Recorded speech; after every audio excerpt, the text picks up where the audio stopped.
구름기둥과 불기둥. 민수기 9장 15절에서 23절, 출애굽기 40장 34절에서 38절 말씀입니다.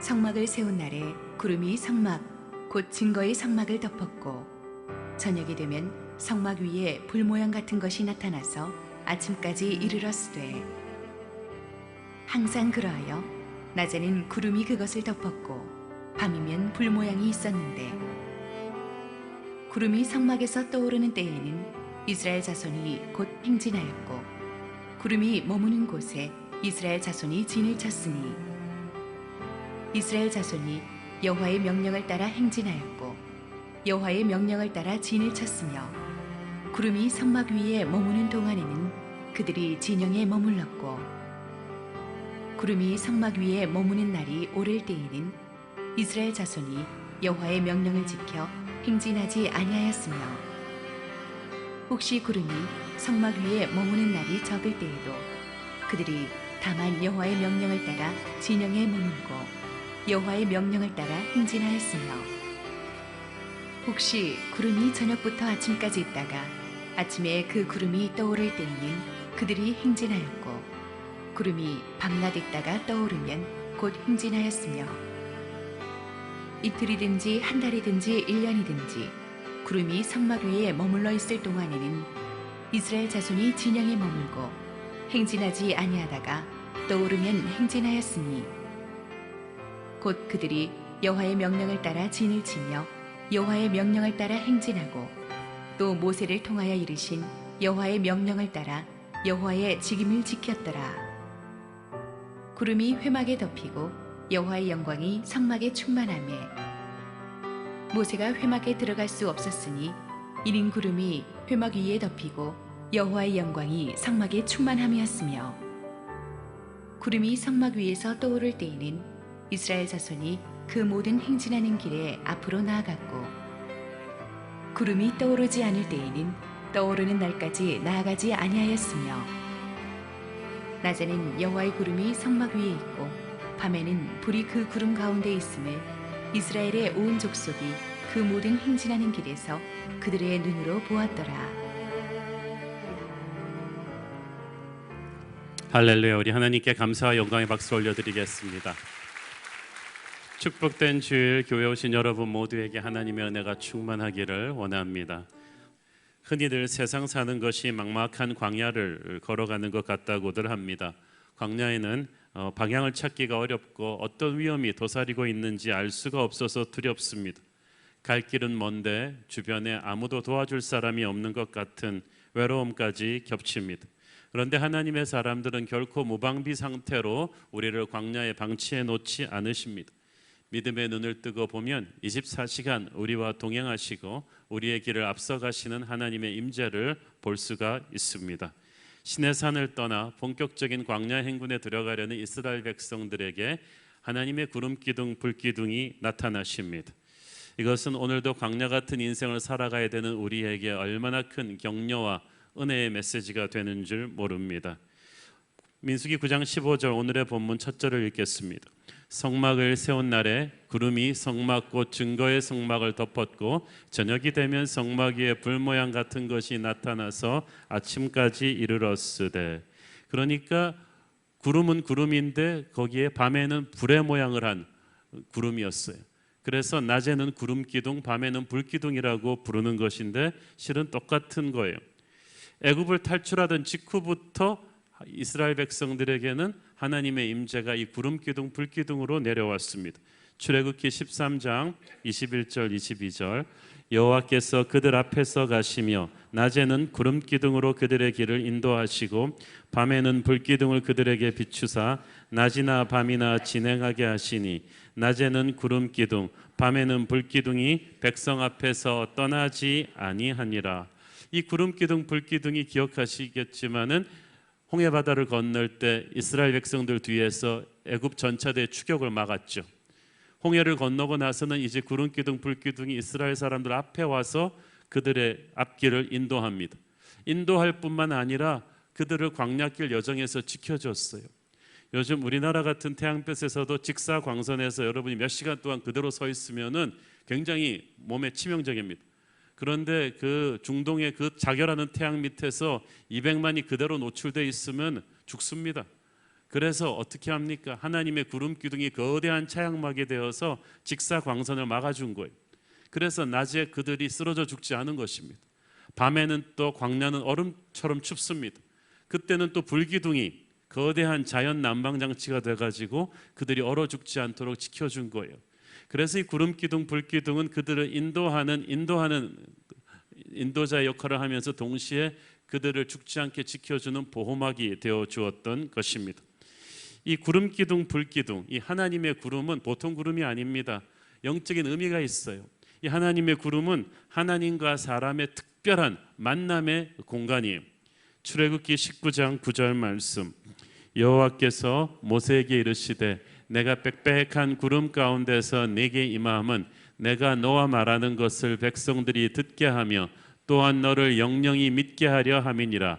모세가 백성의 말을 여호와께 아뢰었으므로, 하나님께서 그대로 다이렉트로 나타나시면 그 영광이 너무 강렬해서 사람들이 근접할 수가 없기 때문에 빽빽한 구름으로 그 영광을 절제하시면서 그 안에서 모세를 만나 주셨습니다. 이 구름은 하나님의 사람들에게만 함께 하시는 하나님의 임재를 상징했습니다.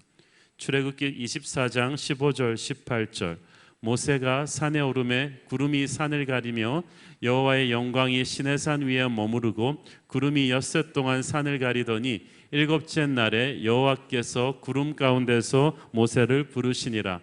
산 위에 여호와의 영광이 이스라엘 자손의 눈에 맹렬한 불같이 보였고 모세는 구름 속으로 들어가서 산 위에 올랐으며 모세가 40일 40야를 산에 있으니라. 모세가 구름 속에서 하나님과 데이트를 합니다. 깊이 하나님을 만납니다. 하나님의 음성을 듣습니다. 이스라엘 백성들을 이끌고 갈 하나님의 십계명을 주십니다. 그런데 그동안에 밑에서는 무슨 일이 일어나고 있었나요? 모세를 기다리지 못하고 사람들이 금송아지 우상을 만들면서 막 난리를 치고 있습니다. 그러나 모세는 조용히 구름 속에서 하나님의 말씀을 받았습니다. 모세는 몰랐지만 하나님은 이스라엘 백성들이 그러고 있는 걸 알았어요. 그렇지만 하나님은 모세와 함께하는 시간에 충분히 모세에게 말씀하셨습니다. 여러분, 세상이 아무리 시끄러워도 여러분은 충분히 하나님의 말씀을 들어야만 합니다. 주님의 임재 가운데 깊이 머물러야만 합니다. 그 뒤 모세가 내려와서 그 광경을 보고 금송아지 우상 숭배 광경을 두고 분노해서 십계명을 집어던져서 우상을 부수고 주동자들을 처벌하죠. 그리고 다시 올라와서 40일 밤낮을 또 하나님의 음성을 듣습니다. 그때는 회복하고 재충전하는 음성이었어요. 하나님의 사람은 이렇게 기도하고 하나님의 임재 앞에 머물렀다가 세상에 갔을 때 뜻밖의 현실이 기다리고 있을 수가 있어요. 사람이 우리를 배신하고 실패하고 망가질 수도 있지만 끊임없이 그때마다 하나님의 임재 속으로 다시 돌아와야만 합니다. 그래서 세상을 이길 수 있는 거룩한 능력을 끊임없이 재충전받고 가는 것, 그것이 하나님의 임재의 구름입니다. 하나님의 임재의 구름 안에는 하나님의 영광이 가득했습니다. 이 구름 기둥의 영광은 성막이 완성된 뒤에 이렇게 탁 임한 이 구름 기둥의 영광은 이전까지의 것과는 비교할 수 없을 만큼 강렬해서 모세도 잘 들어가지를 못할 정도였습니다.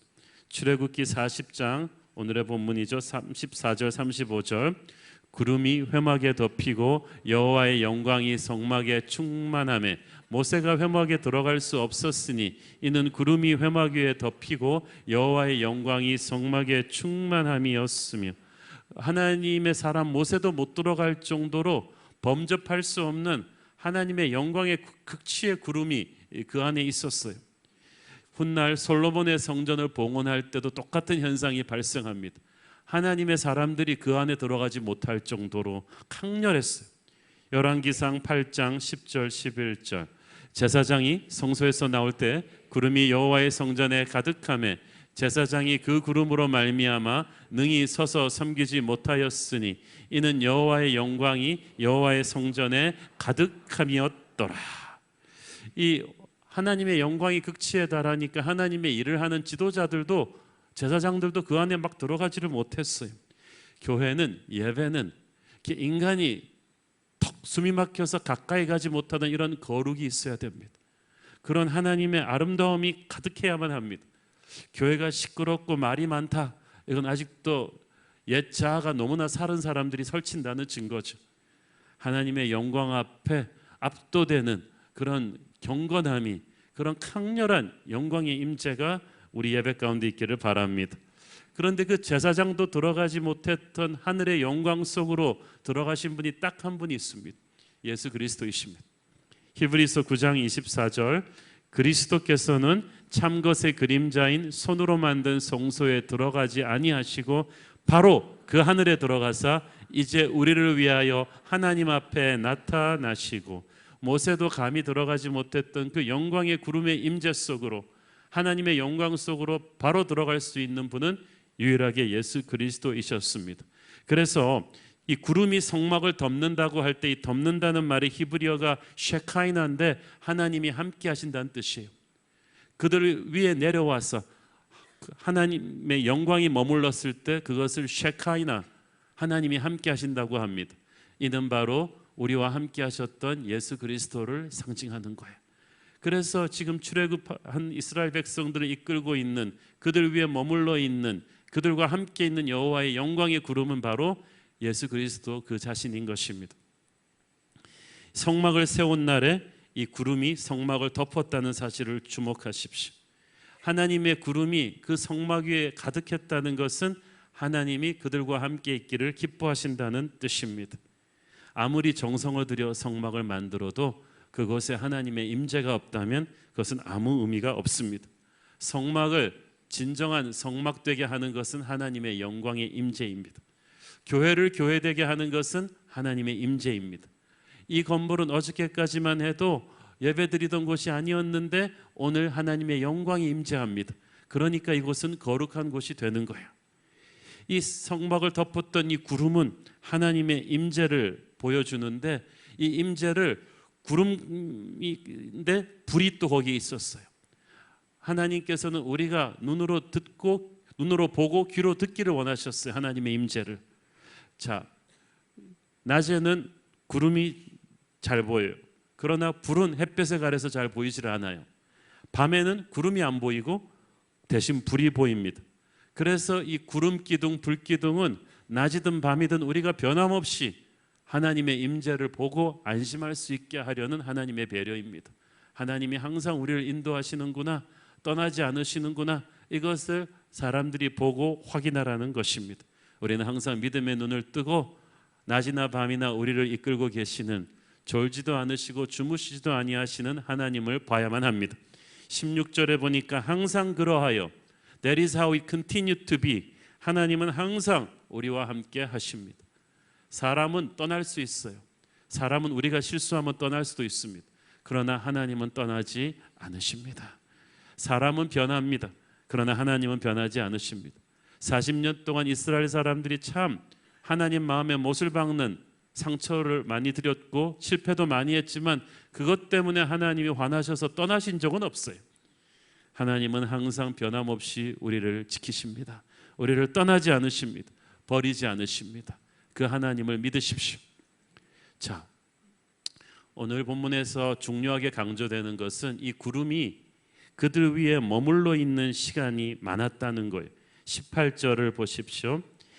이스라엘 자손이 여호와의 명령을 따라 행진하였고 여호와의 명령을 따라 진을 쳤으며 구름이 성막 위에 머무는 동안에는 그들이 진영에 머물렀고. 그런데 이 진영에 머무르는 날이 때로는 오래가는 날도 있었어요. 그럼 어떻게 해야 돼요? 이 19절, 구름이 성막 위에 머무는 날이 오래일 때에는 이스라엘 자손이 여호와의 명령을 지켜 행진하지 아니하였으며. 22절에 보니까 어떨 때는 1년 가까이 한 곳에 이 구름이 머물러 있는 때도 있었어요. 우리 성격 급한 한국 사람들 같으면 견디지를 못합니다. 아니, 구름이 내비게이션이 멈춰서 안 가. 계속 가야 되는데 왜 안 가는 걸까? 그런데 그럴 때라 할지라도 왜 안 가느냐고 묻지 말고 그냥 기다리라고 합니다. 하나님의 큐사인이 없으면 아무리 조급해도 움직여서는 안 되었어요. 이게 단순한 법칙 같지만 쉽지가 않았어요. 이스라엘 백성들은 최대한 빨리 약속의 땅에 들어가고 싶은 생각을 내려놓아야만 했기 때문입니다. 약속의 땅에 들어가는 거 하나님의 뜻입니까? 아닙니까? 하나님의 뜻입니다. 하나님이 주신 비전입니다. 그러나 하나님이 주신 비전이라 할지라도 하나님의 때가 아니면 나의 타이밍에 따라서 갈 수는 없다는 거예요. 하나님의 꿈은 반드시 이루어집니다마는 하나님의 때에 이루어집니다. 하나님은 그걸 우리가 받아들일 수 있는 훈련을 시키시는 것입니다. 구름이 한 곳에 오래 머물러 있으면 사람들이 조급하고 불안하고 염려가 많아졌을 거예요. 그래도 기다려야만 했습니다. 구름이 머물러 있는 시간은 하나님께서 우리에게 안식을 주시고 페이스 조절을 시키시는 시간이에요. 마라톤에 서투른 사람은 초반부에 너무 힘을 소진해서 후반부에 낼 힘이 없죠.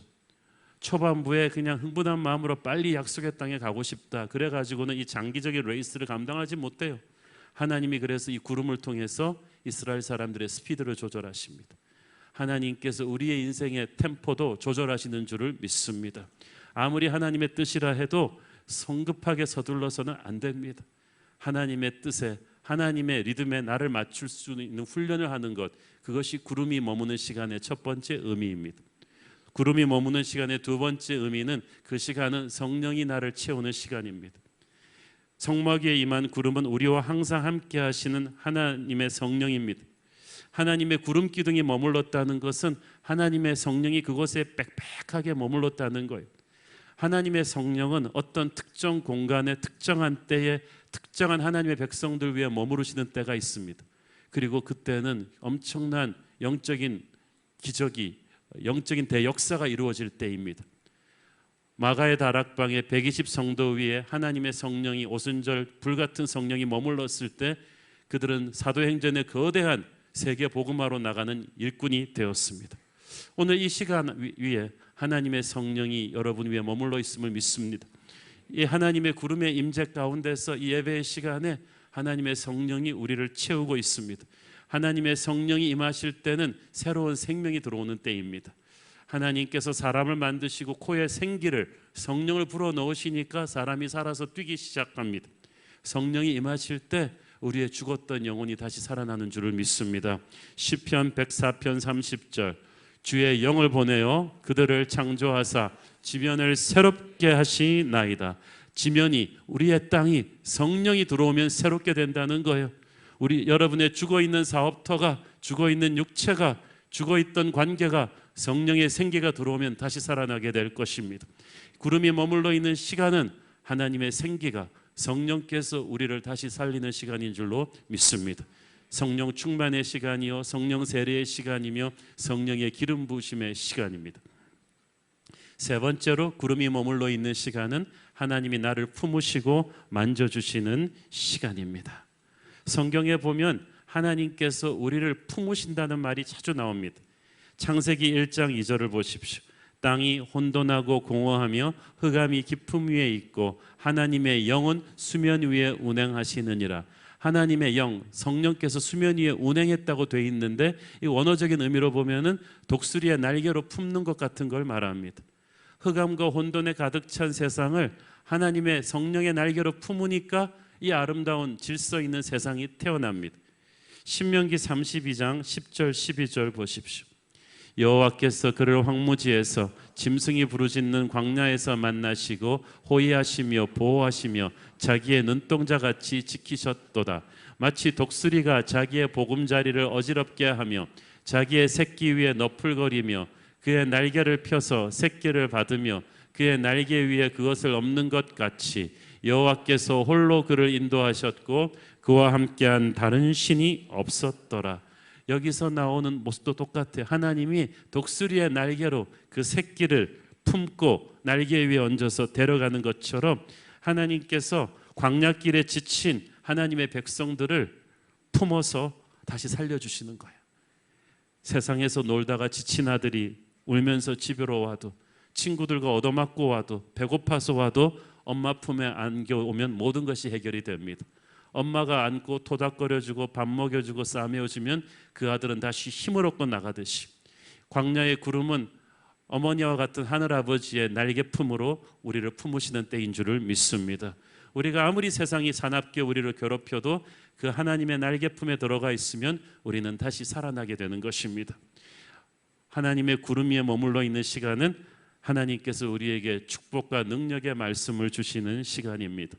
구름 속에서 모세는 하나님의 말씀을 들었듯이 하나님께서는 영광의 구름을 펼치실 때마다 하나님의 사람을 말씀으로 세우십니다.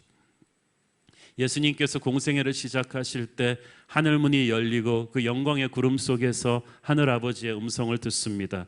누가복음 3장 21절 22절 백성이 다 세례를 받을세 예수도 세례를 받으시고 기도하실 때 하늘이 열리며 성령이 비둘기 같은 형체로 그의 위에 강림하시더니 하늘로부터 소리가 나기를 너는 내 사랑하는 아들이라 내가 너를 기뻐하노라 하시니라. 아멘. 이 음성을 듣고 바로 그 다음 사건에 예수님은 광야에서 마귀의 시험을 받으십니다. 마귀가 교활하고 사나운 언어로 예수님을 공격했지만 예수님은 끄떡도 하지 않으셨습니다. 왜? 바로 직전에 영광의 구름 속에서 하늘아버지의 음성을 들었거든요. 여러분이 하나님의 축복의 말씀, 능력의 말씀을 듣고 마귀의 말을 들으면 마귀의 말이 들어오지가 못합니다. 세상의 사나운 언어가 여러분을 건드리지 못합니다. 구름은 바로 그런 것입니다. 세월이 흘러 변화산 산정에서 또 하나님의 영광의 구름이 예수님을 감싸면서 말씀하셨습니다. 누가복음 9장 34절 35절 이 말할 즈음에 구름이 와서 그들을 덮는지라 구름 속으로 들어갈 때에 그들이 무서워하더니 구름 속에서 소리가 나서 이르되 이는 나의 아들 곧 택함을 받은 자니 너희는 그의 말을 들으라 하고 이 구름 구약에 나타났던 그 빛나는 하나님의 임재의 구름 속으로 제자들과 예수님이 끌려 들어간 거예요. 거기서 하나님의 축복의 말씀이 주님께로 쏟아졌습니다. 그래서 주님은 바리새인들 서기관들이 아무리 독한 말로 주님을 공격해도 소용이 없었어요. 여러분 세상은 우리를 끊임없이 비판하고 깎아내리고 기죽이는 거짓된 말을 퍼부을 것입니다. 그러나 여러분이 하나님의 구름 속으로 하나님의 영광의 임재 안으로 들어가면 하나님은 우리를 축복하시고 인정하는 말을 해주실 것입니다. 내 사랑하는 자요 내 기뻐하는 자라고 하십니다. 하나님의 축복과 능력의 말씀에 흠뻑 젖어서 나오면 세상의 그 어떤 사나운 말이 저와 여러분을 건드리지 못할 줄로 믿습니다. 하나님은 구름 위로 하나님의 백성을 덮으실 때 그 가운데서 깊은 교제를 통해 영적 리더들을 세워가십니다. 출애굽기 33장 9절 모세가 회막에 들어갈 때에 구름 기둥이 내려 회막문에 서며 여호와께서 모세와 말씀하시니 이 모세와 하나님이 깊은 데이트를 하시는 곳이 바로 그 회막이었습니다. 모세는 일을 위해서 들어간 것이 아니에요. 하나님과 만나는 것이 좋아서 계속 하나님을 깊이 교제한 것입니다. 모세는 한 번 들어가면은 보통 40일, 밤낮 또는 일주일, 2주일, 며칠씩 깊이 충분히 하나님의 임재 앞에 머물렀습니다. 그는 하나님의 구름 속에서 하나님과 교제하는 시간을 대충 해치우지 않았습니다. 오늘 우리 생각에는 이게 시간 낭비 같죠. 기도하는 시간, 예배하는 시간이 시간 낭비 같죠. 그래서 기도는 짧게 하고 회의는 길게 하고 싶죠. 빨리 일하고 싶죠. 그렇게 해서 문제를 해결할 것 같은데 그렇게 해결한 문제는 반드시 사고가 나요.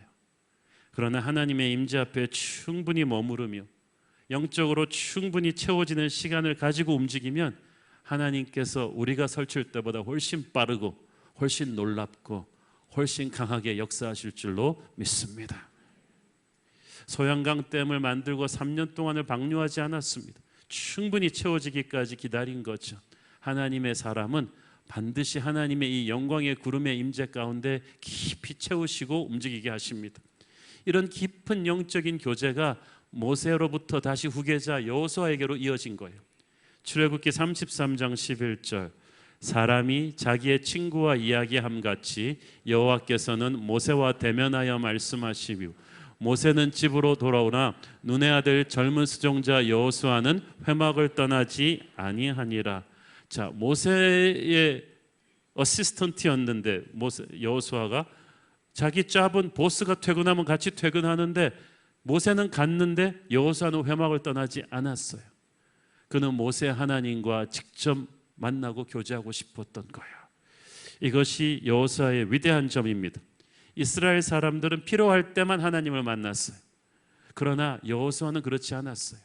이스라엘 사람들은 모세의 입에서 나오는 말이 하나님의 말씀이라고 확신하면서 그 말을 받았기 때문에 그들 마음속에는 항상 모세와 하나님이 섞여 있었어요. 그러나 여호수아는 달랐어요. 모세가 집에 간 뒤에도 회막에 남아서 그는 하나님과 깊이 교제했기 때문에 모세 하나님이 아닌 자신의 하나님과의 체험이 있었어요. 그러니까 모세가 죽은 다음에도 여호수아는 흔들림 없이 약속의 땅을 정벌할 수 있었던 것입니다. 그렇게 축적된 하나님과의 깊은 관계가 있기 때문에 훗날 가나안 땅을 정탐하고 온 다른 10 정탐꾼과는 달리 여호수아는 담대하게 이 약속의 땅을 정벌할 것을 주장할 수 있었던 거예요. 다른 사람들은 문제를 잘 알았지만 여호수아는 하나님을 잘 알았어요. 그는 모세처럼 깊이 하나님의 영광의 구름 속에서 하나님과 만나는 습관을 쌓으면서 영적인 내공이 축적되어 있었기 때문에 태산 같은 큰 일도 감당할 수 있는 능력이 주어졌던 것입니다. 하나님은 그렇게 하나님의 지도자를 만드십니다. 모세도 여호수아도 그러니까 둘 다 정치적인 사람이 아니에요. 여호수아는 모세한테 줄 잘 서가지고 지도자 된 사람이 아니에요. 여호수아는 하나님과 다이렉트로 만난 경험이 있어요. 하나님은 이렇게 하나님과 깊이 교제하는 사람을 영적 지도자로 세우시고 사람들에게 그를 따르게 하십니다. 민수기 9장 23절 곧 그들이 여호와의 명령을 따라 진을 치며 여호와의 명령을 따라 행진하고 또 모세를 통하여 이르신 여호와의 명령을 따라 여호와의 직임을 지켰더라. 사람들이 하나님처럼 모세를 순종한 거예요. 사람들이 여러분의 리더십을 따르게 하고 싶습니까? 하나님과 깊이 교제하십시오. 내가 목사라서 장로라서 부모라서 사람들이 여러분의 리더십을 따르지 않습니다. 권위는 우리가 쥐어 짜내는 게 아니라 흘러나는 거예요. 하나님을 만난 지도자에게서는 사람들을 따르게끔 하는 하나님의 영광이 드러나요. 출애굽기 34장 29절 30절 모세가 그 증거의 두 판을 모세의 손에 들고 시내산에서 내려오니 그 산에서 내려올 때에 모세는 자기가 여호와와 말하였으므로 말미암아 얼굴 피부에 광채가 나나 깨닫지 못하였더라. 아론과 온 이스라엘 자손이 모세를 볼 때에 모세 얼굴 피부에 광채가 남을 보고 그에게 가까이 하기를 두려워하더니. 할렐루야. 모세, 여호수아 모든 영적인 거인들은 인생의 어느 시점에서 이렇게 깊은 영광의 구름 속에서 하나님을 만난 체험이 있습니다. 그 감동을 평생 잃어버리지 않습니다. 그리고 계속해서 그 은혜의 자리, 그 영광의 구름의 자리로 나와서 하나님 앞에 머무르는 것을 즐겨합니다. 세상이 그들을 아무리 흔들어 놓아도 하나님의 임재 앞에 가면 그들은 새 힘을 받고 담대하게 나왔습니다. 그들에게 용기와 능력과 지혜를 하나님이 부어주셨습니다. 여러분 모두에게는 하나님을 만나는 영광의 구름의 자리가 있을 거예요. 제 방의 기도실이 제게는 바로 하나님의 영광의 구름 속에서 주님과 1대1로 만나는 자리입니다. 그곳은 작고 아무것도 없지만 하나님을 깊이 만나는 곳입니다. 거기서 하나님과 깊이 교제하고 나면 어떤 목회의 부담감도 떨쳐버리고 일어날 수 있는 새 힘을 주님이 주십니다. 여러분에게도 그런 기도의 자리, 하나님의 구름의 자리가 있기를 바랍니다. 자, 하나님의 영광의 구름이 머물러 있는 시간이 참으로 축복된 시간이라고 말씀드렸습니다. 그 시간 동안에 하나님께서 우리에게 안식을 주시고 우리의 페이스를 조절하시고 성령을 부어주신다고 했습니다. 하나님이 그 시간 동안에 나를 엄마처럼 품으시고 만져주신다고 했습니다. 내게 축복의 말씀을 주시고 영적인 리더로 우리를 세워가신다고 했습니다. 그러니까 이 구름이 머물러 있는 시간은 답답한 시간이 아니고 엄청난 성령이 부어지는 영적 재충전의 시간인 거예요. 그런데 하나님은 그 은혜로운 시간 안에만 또 우리가 계속 머물러 있기를 원치 않으세요. 반드시 하나님의 구름은 우리를 계속 인도하십니다. 움직이십니다. 17절 읽습니다. 구름이 성막에서 떠오르는 때에는 이스라엘 자손이 곧 행진하였고 구름이 머무는 곳에 이스라엘 자손이 진을 쳤으니. 자 보세요. 이스라엘의 수평 이동은 구름의 수직 이동에 따라 결정되었어요. 구름이 성막 위로 내려와 머무르면 그곳에 진을 치고 머무르고, 구름이 성막 위에서 거쳐 올라가면 진을 거두고 길을 떠납니다. 그런데 이 말씀을 보십시오. 구름이 떠오르자마자 그들이 곧 행진했다는 말은 무슨 뜻이에요? 구름이 머물러 있는 동안에 다 출동 준비하고 있었다는 거죠.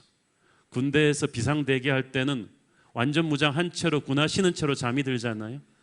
그러니까 곧 출동할 수 있는 것처럼 이스라엘 백성들은 성령으로 채워지는 하나님을 깊이 만나는 그 구름이 머무는 시간 동안에도 언제든지 출동할 수 있는 준비를 하고 머물렀다는 거예요.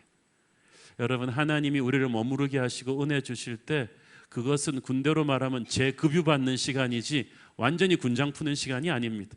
하나님은 또 언제든지 우리를 보내실 수가 있어요.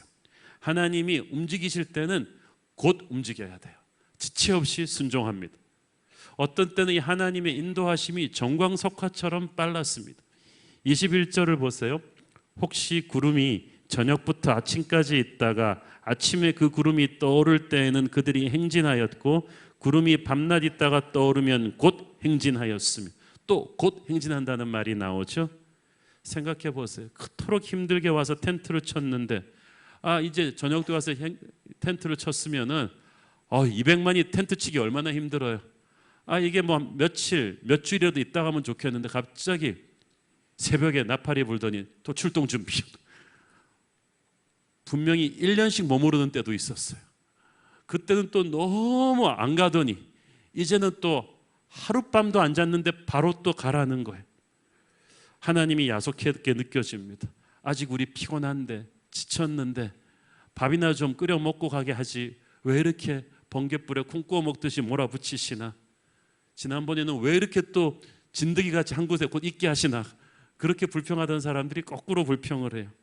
그러나 나쁜 환경일지라도 하나님의 큐사인이 떨어지면 반드시 순종해야 합니다. 이스라엘 백성들은 토를 달지 않고 바로바로 순종했습니다. 하나님께서 이스라엘 백성들에게 광야를 행군할 때 장거리 지도를 주지 않으셨어요. 지도가 필요가 없어요. 왜냐하면 지형이 맨날 바뀌어요. 광야라는 것이 그렇지 않습니까? 사막에 모래폭풍이 오면 어제까지 골짜기가 갑자기 산이 되어 있고 어저께까지 산이 갑자기 골짜기가 되어 있고, 지금 우리나라의 미래가 그렇지 않습니까? 지도가 소용이 없고 경험이 소용이 없어요. 어떤 미래가 올지 몰라요. 지금 우리에게 필요한 것은 지도가 아닙니다. 이스라엘 백성들은 지도도 없고 광야의 기후도 모르고 지역 주민들에 대한 분석도 많이 하지 못했어요. 어떤 미래도 예측하지 못했어요. 그러나 하나님은 그들이 미래를 예측하는 것보다는 하나님을 굳게 믿고 따라오기를 원하셨어요. 하나님의 손을 꼭 붙잡고 가면 어떤 미래가 와도 감당할 수 있을 거예요. 여러분 인생에 하나님께서 어떤 것에는 구름 위에 너무 지나치게 머물러 있게 하실 때가 있습니다. 내가 약속의 땅으로 빨리 가야 되는데 왜 이렇게 하시나? 그러나 그때도 하나님의 섭리가 있는 줄을 묻고 기다리셔야 돼요. 또 지치고 힘든데 좀 쉬고 싶은데 하나님이 급속도로 움직이시는 때가 있어요. 그때도 원망하지 말고 피곤해도 움직이셔야 돼요.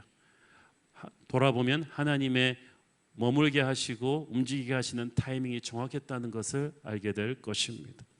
제 인생에도 그렇습니다. 10년 전쯤에 제가 굉장히 바쁠 때 안면마비가 왔습니다. 그 안면마비가 와서 석 달을 아무것도 못했어요. 그 석 달이 굉장히 바빴어요. 책 출간도 기다리고 있었고 방송 스케줄도 있었고 외부 집회도 엄청나게 많이 취소를 해야 했고 주일날 설교도 못하고, 저는 제가 사역을 안 하면 교회가 안 돌아가는 줄 알았어요. 내가 하나님의 일을 하는 게 분명히 하나님의 뜻인데 왜 내게 안면마비 걸리게 하셨어? 아무것도 못하게 하시나? 이거 하나님 손해일 텐데. 그러나 그 시간 동안에, 구름이 머무르는 그 시간 동안에 하나님이 제게 약자들의 마음을 알게 하셨고 병든 분들의 심정을 깨닫게 하셨고 그 다음에 성령 체험을 하게 하셨어요. 안면마비가 풀려서 돌아온 그 새벽 기도에서 하나님께서 성령의 불을 주셨고, 사람들에게 기도할 때 병든 자들이 나을 수 있는 은사도 주셨고, 그리고 연약한 자들을 향한 눈물을 회복시켜 주셨습니다. 그래서 하나님이 그렇게 멈추게 하셨던 시간이 낭비가 아니었어요. 제 인생에서 엄청난 영적인 동력을 주는 시간이었습니다. 또 한 8년 전쯤에는 폭풍우처럼 밀려서 개척을 하게 되었습니다. 저는 그때 많이 지쳐 있었고 힘들어 있었고 개척하기 위한 준비도 안 되어 있었던 때입니다. 마치 등 떠밀리듯이 나왔습니다. 그때는 또 너무 하나님이 빨리 몰아붙이는 것 같았어요. 내가 조금 더 프레시할 때, 덜 지쳤을 때 하고 싶은데, 그러나 그렇지 않았습니다. 그렇게 했지만 하나님이 움직이실 때 움직이셨더니 오늘날 우리 새로운 교회로 놀라운 부흥의 축복이 있는 것입니다. 이 구름 기둥이 이스라엘을 인도한 이 법칙에는 멈춤과 행진의 병행이 있었어요. 출애굽기 40장 36절 37절, 구름이 성막 위에서 떠오를 때에는 이스라엘 자손이 그 모든 행진하는 길에 앞으로 나아갔고, 구름이 떠오르지 않을 때에는 떠오르는 날까지 나아가지 아니하였으며. 자, 보세요. 저는 이것을 come and go의 법칙으로 풀고 싶어요. 예수님께서 우리 인생을 인도하실 때 구름 기둥을 멈추게 하는 때가 있습니다. 그때는 예수님이 우리에게 come, 내게 오라. 너 수고하고 무거운 짐진 자들아 내게 와라. 진정한 안식을 경험해라. 기쁨을 맛보라고 내 인생에 브레이크를 걸어주는 때가 있습니다. 우리 생각에는 그게 굉장히 낭비 같아요. 우리가 너무 하나님이 의도하신 것보다 너무 조급하고 바쁘게 움직이다 보니까 가만뒀다가는 인생 하나님 뜻대로 살지 않을 것 같으니까 하나님께서 우리 인생을 억지로라도 제가 안면마비 걸린 것처럼 아프게도 하시고, 때로는 사업이 막혀서 감옥에 가는 경험도 하게 하시고, 사람에게 배신당해서 탁 넋놓고 앉아있게도 하시고, 외롭고 힘든 곳으로 나를 데려가시는 때가 있습니다. 그러나 그곳은 저주의 자리가 아닙니다. 지금 인생의 그 시점에 계시는 분은 힘을 내십시오. 오늘 하나님의 영광의 구름 속에서 하나님의 임재를 체험하십시오. 전에 못 듣던 하나님의 음성이 들릴 것이고 하나님의 위로와 치유의 음성이 들릴 줄로 믿습니다. 그렇지만 여러분을 언제까지 거기에 머무르게 하지는 않을 것입니다. Go! 하나님이 이제 움직이게 하시는 때가 있습니다. 예수의 깃발을 들고 예수의 이름으로 세상 속으로 보내시는 때가 있습니다. 그때는 또 지난번과는 달리 여러분이 나는 준비가 안 됐어요. 저 지쳤어요. 아직도 상처가 회복이 안 됐어요. 저 돈이 없어요. 안정이 안 됐어요. 이렇게 핑계하고 싶기도 할 것입니다만은 그걸 다 아시는 하나님께서 가라고 하실 때는 이게 하나님의 때이기 때문입니다. 이때는 순종하십시오. 준비가 완벽하게 돼서 움직이는 게 아니라 하나님이 가라고 할 때 움직이는 것입니다. 가면서 준비도 시켜주세요. 하나님은 우리 인생의 구름을 멈추게도 하시고 움직이기도 하시는 분이십니다. Come and go의 타이밍을 결정하십니다. 거기에 우리가 순종하면 균형 잡힌 영성을 갖추면서 영적인 내공이 쌓입니다. 그리고 그 과정에서 약속의 땅으로 우리는 조금씩 접근하고 있을 것입니다. 오늘도 하나님의 구름 기둥, 불 기둥이 저와 여러분을 지키고 인도하고 있음을 감사합니다. 기도하겠습니다. 사랑하는 아버지, 은혜를 감사합니다. 오늘도 우리 인생을 구름 기둥, 불 기둥으로 인도하시고 섭리하시는 하나님을 찬양합니다. 오직 주님의 임재 안에서 주님의 뜻을 따라 움직이게 하여 주옵소서.